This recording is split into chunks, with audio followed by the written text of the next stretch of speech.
Pukul 6 waktu Indonesia Barat. Saatnya kita ikuti Warta Berita RRI Takengon. Rangkuman berita dan informasi terkini dari Tanah Gayo dan Provinsi Aceh.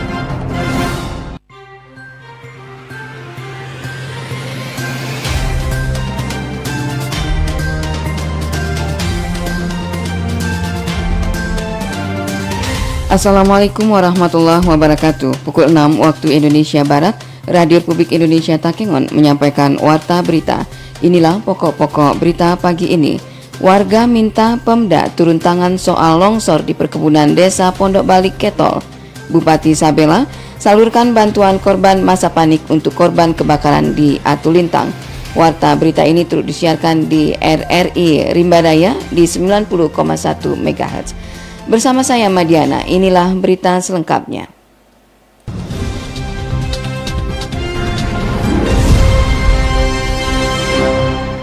Longsor pada perkebunan milik warga di Desa Pondok Balik, Kecamatan Ketol, Kabupaten Aceh Tengah dikhawatirkan merembet hingga ke jalan. Warga berharap pemerintah ambil tindakan. Jalan Kecamatan Ketol menuju Kabupaten Benar Meriah, tepatnya di Desa Pondok Balik, dikhawatirkan terancam longsor. Hal itu dikarenakan sekitar 10 meter dari badan jalan terdapat titik longsor. Tidak tanggung-tanggung, kedalaman longsor diperkirakan mencapai 20 meteran. Warga Desa Buter, Kecamatan Ketol, Kabupaten Aceh Tengah, Karwadi, mengaku cukup resah jika akses masyarakat Ketol via simpang balik tersebut putus. Cuma yang paling penting kan mengganggu akses ini ya, akses dari Ketol menuju ke ini ya, Simpang Balik. Karena itu termasuk jalan utama yang membawa ini hasil-hasil produksi ya. Oh, kalau sempat berimbas ke akses jalan? Itu yang jadi hambatan kan itu. Itu yang kami khawatirkan kan itu. Ya, kalau jalan alternatif pun sangat jauh itu. Ya. Disampaikan Karwadi, akses jalan alternatif dari Simpang Balik ke Kecamatan Ketol cukup jauh dan kondisi jalan tidak mendukung penuh untuk mengangkut hasil bumi maupun memasukkan sembako ke Kecamatan Ketol via Simpang Balik. Besar harapan pemerintah segera melakukan pengecekan lokasi longsor di Pondok Balik dan melakukan penanganan antisipasi agar jalan utama Simpang Balik menuju Ketol tidak terdampak longsor tersebut. Satiran, RRI Takengon melaporkan. 3 unit rumah warga di Atulintang lenyap di lalap api. Beruntung tidak ada korban jiwa dalam musibah pada Jumat dini hari tersebut. 3 unit rumah warga di Desa Atulintang, Kecamatan Atulintang hangus dilalap api Jumat dini hari. Tidak ada korban jiwa dalam insiden itu. Namun 3 unit rumah berkonstruksi kayu tidak dapat diselamatkan. 3 unit rumah itu milik Aman Endri, Aman Aura, dan Hari. 3 unit rumah korban itu terletak berdampingan. Kabid Pencegahan, Kesiapsiagaan, dan Pemadam Kebakaran BPBD Aceh Tengah, Lahat kepada RRI mengaku petugas menerima laporan adanya kebakaran itu sekitar pukul 00.30 WIB dan langsung terjun ke lokasi dengan 2 unit pemadam kebakaran, satu dari pos pembantu Jagong Jegat dan satu dari pos induk kabupaten. Dengan cepat kami menginformasikan ke posko Jagong Jagat yang terdekat. Nah, segera meluncur, diperkirakan sekitar 35 menit sampai di TKP. Namun karena apinya besar dan konstruksi bangunannya papan semua, ya tidak bisa diselamatkan. 3 unit rumah hangus. Disinggung dugaan penyebab kebakaran, Lahat menyebut di luar kewenangan BPBD. Begitu juga dengan jumlah kerugiannya. Muhammad Sanusi, RRI Takengon melaporkan. Sementara itu, Bupati Aceh Tengah Sabela Abu Bakar pada Jumat sore kemarin menyalurkan bantuan masa panik untuk 3 kepala keluarga di Atulintang. Bupati Aceh Tengah Sabela Abu Bakar salurkan bantuan masa panik untuk 3 kepala keluarga korban kebakaran di Atulintang yang terjadi Jumat dini hari. Bantuan yang disalurkan pemerintah berupa pangan dan uang tunai 2 juta rupiah per kepala keluarga. Kabid Kedaruratan dan Logistik BPBD Aceh Tengah Iwan Ilham Abadi kepada RRI Jumat menyebut bantuan uang tunai 2 juta rupiah itu bersumber dari BPBD Aceh Tengah yang diserahkan secara tunai oleh Bupati Sabela. Sementara bantuan pangan bersumber dari Dinas Sosial Aceh Tengah. Bantuannya kita cuma bantu masa panik yang dari BPBD. Kemudian dari Dinsos mungkin logistik lah, pangan, mungkin beras, mungkin Indomie, dan lain-lain lah. Kalau dari kita rinciannya apa aja, Pak? Rinciannya uang cash. Berapa Pak jumlahnya? Kalau untuk biasanya untuk hal seperti ini satu kakak itu sekitar 2 jutaan. Lebih lanjut, Iwan melaporkan 3 kepala keluarga korban kebakaran itu saat ini sudah diungsikan ke rumah saudara tidak jauh dari lokasi kebakaran. Sementara dapur umum dan tenda darurat tidak didirikan lantaran tidak ada permintaan dari korban. Muhammad Sanusi, RRI Takengon melaporkan.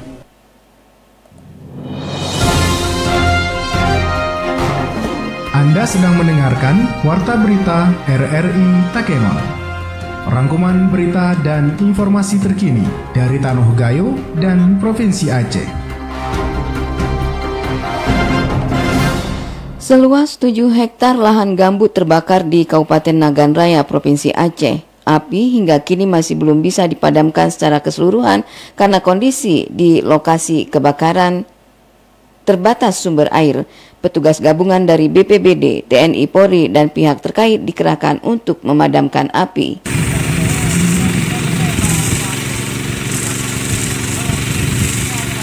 Kebakaran menghanguskan 7 hektar lahan gambut tepatnya di Desa Pulo, Kecamatan Darul Makmur, Kabupaten Nagan Raya, Provinsi Aceh. Kebakaran ini dilaporkan oleh BPBD Kabupaten Nagan Raya telah terjadi sejak hari Selasa tanggal 24 Mei lalu. Aparat gabungan dari BPBD, TNI, Polri, dan masyarakat setempat hingga kini masih berjibaku memadamkan api. Petugas mengalami kesulitan karena lahan yang terbakar merupakan area gambut. Selain itu, petugas juga sulit menemukan sumber air karena lokasi kebakaran jauh dari pemukiman penduduk. Dilaporkan dampak dari kebakaran lahan ini telah menimbulkan asap yang membumbung ke udara sehingga wilayah Desa Pulau, Kecamatan Darul Makmur diselimuti asap. Kepala Pelaksana Badan Penanggulangan Bencana Aceh, Ilyas di Banda Aceh, mengatakan hingga kini penyebab kebakaran masih belum diketahui secara pasti dan kasus kebakaran lahan ini dalam penyelidikan petugas berwenang. Menurut Ilyas, melihat dari beberapa peristiwa kejadian kebakaran lahan banyak disebabkan karena faktor ulah manusia. Tapi lebih banyak faktor tangan manusia, membuang puntung rokok sembarangan, ya. Nah, dan yang paling sering terjadi itu kan karena pembukaan lahan itu dengan cara membakar.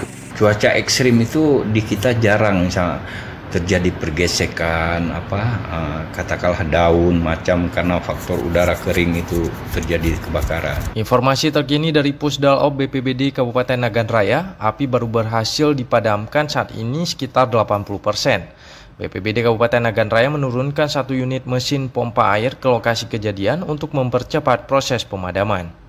Sementara itu, tidak hanya di Kabupaten Nagan Raya, kebakaran hutan dan lahan juga terjadi di Kabupaten Aceh Tengah, tepatnya di Desa Kuterobe, Kecamatan Linge pada minggu lalu. Menurut pendataan petugas, sedikitnya 2 hektar lahan terbakar dan api telah berhasil dipadamkan setelah 1 unit armada pemadam kebakaran dan petugas dari BPBD Aceh Tengah dibantu TNI Polri dikerahkan ke lokasi kejadian. Hingga kini penyebab kebakaran juga masih dalam penyelidikan petugas kepolisian. Koordinator Data dan Informasi BMKG Stasiun Meteorologi Kelas 1 Sultan Iskandar Muda Zakaria Ahmad mengatakan BMKG telah mendeteksi 8 titik panas di wilayah Aceh. Kemunculan titik panas sejak kemarin itu menurut Zakaria karena wilayah Aceh sudah memasuki musim kemarau. Dan ketika terjadi panas, apalagi daerah hutan gambut, itu 3 hari terjadi panas saja sudah bisa terjadi kebakaran hutan. Begitu juga untuk daerah-daerah lain yang mungkin bisa kita katakan bahwa masyarakat yang sedang membuka lahan. Kepada masyarakat diminta untuk waspada terhadap potensi kebakaran hutan dan lahan serta kebakaran pemukiman dan diimbau juga untuk tidak membuka lahan perkebunan dengan cara membakar. Dari Banda Aceh, Munjir Permana melaporkan. Sebanyak 7 pejabat pimpinan tinggi Pratama lingkungan pemerintah Kabupaten Aceh Tengah resmi dilantik dan diambil sumpahnya.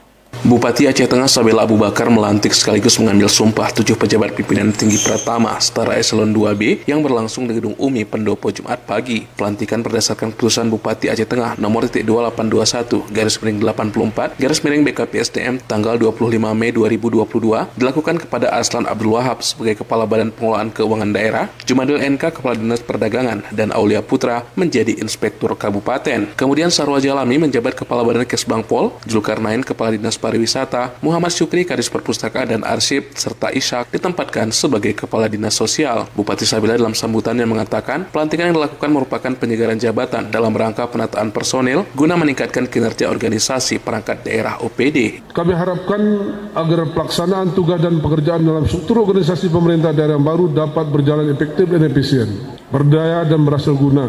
Oleh karenanya, saudara dituntut untuk mengoptimalkan kemampuan dan menunjukkan kapasitas yang saudara miliki, sehingga dinilai layak bekerja dan menduduki jabatan yang diamanahkan kepada saudara. Sabila menambahkan rotasi penempatan dalam jabatan baru ini telah melalui berbagai pertimbangan yang terencana serta disesuaikan dengan pengalaman kerja dan kemampuan masing-masing pejabat. Di akhir arahannya, orang nomor 1 di daerah penghasil kopi Arabica Gayo tersebut berpesan kepada pejabat yang baru dilantik agar mampu bekerja dengan baik, cepat, tepat, dan selalu memiliki rasa tanggung jawab. Pitra Jayadi, RRI Takengon, melaporkan.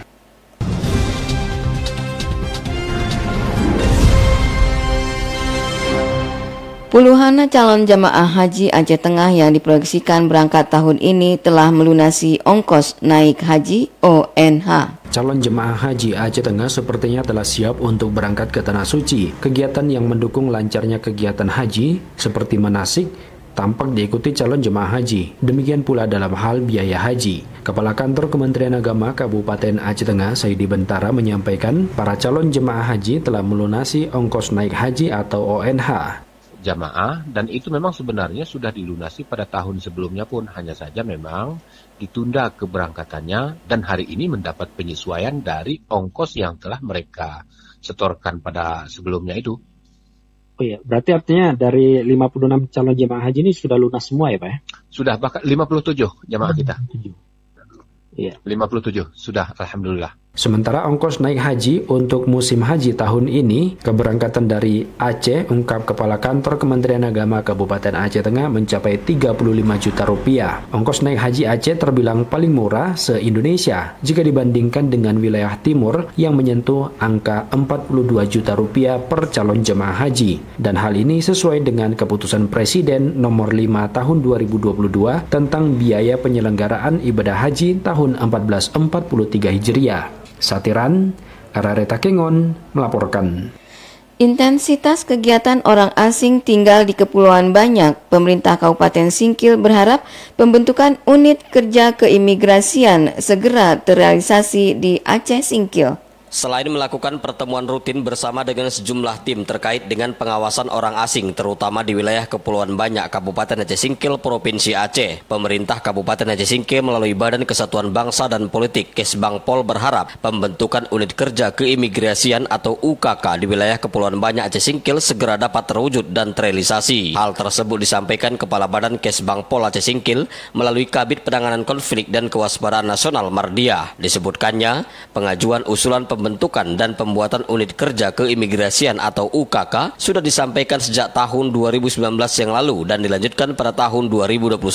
Hal ini dilakukan melihat banyaknya masuk warga negara asing atau WNA ke Kabupaten Aceh Singkil, Provinsi Aceh. Bahkan pada tahun 2021 yang lalu, Pemda Aceh Singkil sudah sempat menyanggupi persyaratan dan biaya pembangunan maupun fasilitas untuk kebutuhan UKK tersebut. Sebab berhubung wilayah Kabupaten Aceh Singkil merupakan daerah yang tinggi masuk dan keluarnya warga negara asing, seperti masuknya sejumlah tenaga asing di perkebunan, kemudian perkawinan campur, masuknya kapal-kapal asing di wilayah Kepulauan Banyak, Kabupaten Aceh Singkil, Provinsi Aceh. Pemda Aceh Singkil dari tahun 2019 telah mengajukan pembukaan unit kerja keimigrasian UKK ke imigrasi Banda Aceh ya. Lebih lanjut, Mardiah juga berharap selain realisasi pembangunan UKK hingga saat ini masih terus ditunggu di Kabupaten Aceh Singkil, juga dalam tim pengawasan orang asing atau tim PORA diminta tetap harus mampu bekerja sama demi memaksimalkan pengawasan orang asing di Kabupaten Aceh Singkil. Sementara itu, menyikapi permohonan Pemkab Aceh Singkil terkait dengan pembentukan dan pembukaan unit kerja keimigrasian atau UKK di Kabupaten Aceh Singkil, Provinsi Aceh, Kepala Kantor Imigrasi Non 2 TPI Malabo, Ajhar SH MH menyebutkan pihaknya sudah meneruskan dan menyampaikan permohonan wacana pembentukan UKK kepada Direktorat Jenderal Imigrasi. Bahkan ia menilai agar pengawasan terhadap orang asing ini ke depan dapat lebih maksimal dan optimal di wilayah Kepulauan Banyak, Aceh Singkil layak dibuat dan dibentuk kantor unit kerja keimigrasian. Baik, untuk UKK Aceh Singkil ini kita sudah sampaikan kepada pimpinan kita di kantor wilayah dan Direktorat Jenderal Imigrasi bahwa kebijakan-kebijakan ini semua ditentukan oleh kebijakan ini oleh Direktur Jenderal kita. Demikian Salihin Barus melaporkan. Sejak disegel warga pada Jumat 13 Mei 2022, kantor desa Bener Mulia Kecamatan Wipesam, kini pelayanan publik sudah berjalan seperti biasa. Kantor pelayanan Bener Mulia tetap stabil. Selama hampir 10 hari, kantor Reje Kampung Bener Mulia, Kecamatan Wipesam, Kabupaten Bener Meriah, disegel oleh warga. Namun kini kantor tersebut sudah bisa melayani warga setempat yang ingin melakukan urusan yang terkait dengan desa. Camat Wipesam Sabri SPDI MPD kepada RRI mengatakan aktivitas kantor desa Bener Mulia sudah mulai aktif kembali 3 hari yang lalu. Ada tim turun ke sana membuka kantor ini kan. Jadi kita memfasilitasi proyek itu dengan masyarakat melalui Bapak Petua dan Banta atau sekretaris kampung di sana. Insya Allah sekarang sudah pelayanan publik sudah seperti biasa, sudah normal. Diberitakan sebelumnya pada Jumat 13 Mei 2022, kantor desa Bener Mulia didatangi oleh puluhan masyarakat. Warga juga melakukan penyegelan kantor desa dan menuntut Reje atau Kepala Desa Desi Ayuning Tias turun dari jabatannya. Akhirnya pada Senin 23 Mei, kantor tersebut sudah kembali dibuka guna pelayanan ke masyarakat. Terkait dengan tuntutan masyarakat ini lagi dalam proses, sudah sampai kepada pimpinan dan sudah juga ke pemeriksaan di inspektorat. Camat Sabri menghimbau kepada seluruh masyarakat Bener Mulia agar tetap menjaga stabilitas kampung dan selalu bersama supaya desa Bener Mulia lebih maju ke depannya. Hendra Mawan, kontributor RRI Takengon, melaporkan.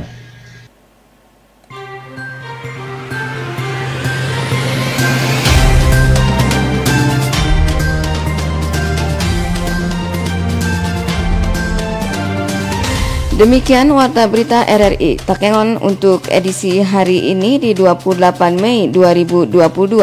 Kami sampaikan kembali pokok-pokok berita. Warga minta Pemda turun tangan soal longsor di perkebunan desa Pondok Bali Ketol. Bupati Sabela salurkan bantuan korban masa panik untuk korban kebakaran di Atulintang. Warta berita selanjutnya dapat Anda ikuti pada pukul 7 waktu Indonesia Barat melalui Pro 3 RRI. Saya Madiana mengucapkan terima kasih atas perhatian Anda. Wassalamualaikum warahmatullahi wabarakatuh.